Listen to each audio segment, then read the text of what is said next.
Hello, relatives. My name is Lorenzo Serna. This is Resisting Line 3, our weekly update, March 15th to the 21st. There was celebrity visits. There was continued law enforcement harassment, prayers and lockdowns and projections. Just another week of people resisting Line 3. And first thing that happened, Jane Fonda visits water protector camps.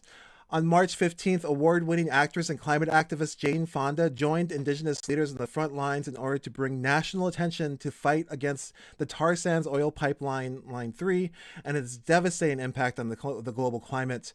She also called attention to unfair policing practices in northern Minnesota impacting water protectors. Law enforcement harasses water protectors. The executive director of the Center for Protest Law and Litigation was pulled over while driving in a caravan with Jane Fonda and others. The highway patrolman claimed their reasoning was that there was a failure to signal 100 feet before a turn.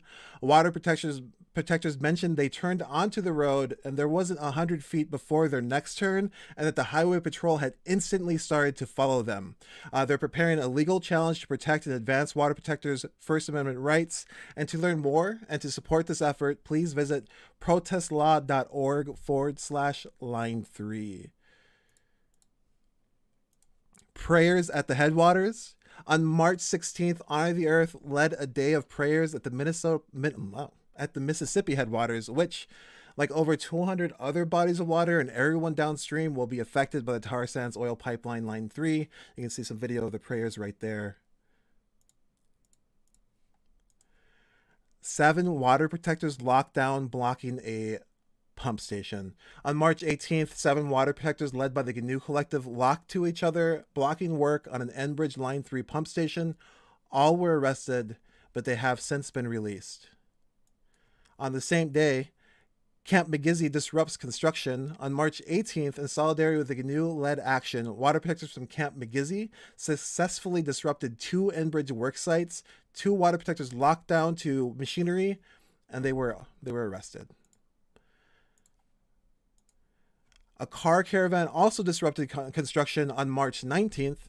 On March 19th, over 30 cars led by Honor the Earth and Min 350 blocked the road, slowing construction on the Line 3 tar sands oil pipeline.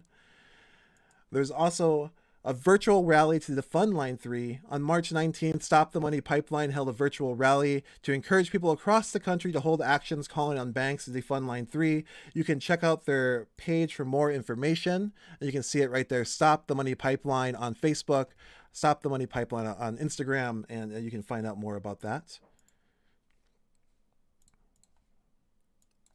A teepee was erected at the Minnesota Supreme Court. On March 19th, Honor the Earth erected a teepee at the Min Supreme Court building and projected messages to help decision makers understand why their opposition to Line 3 will protect humanity for generations to come.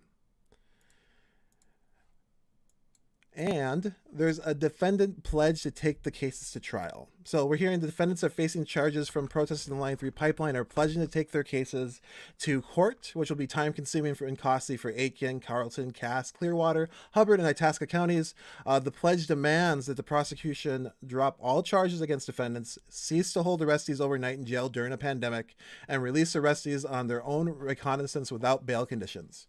Those arrested are fighting to protect the land. The statement, those arrested are fighting to protect the land, water, and earth for us and the next 7 generations. All right.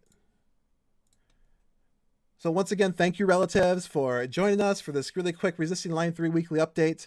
If you'd like to get involved, you can go to tinyurl.com/resistline3. Remember, stop Line 3, and we'll see you next week. tinyurl.com/resistline3.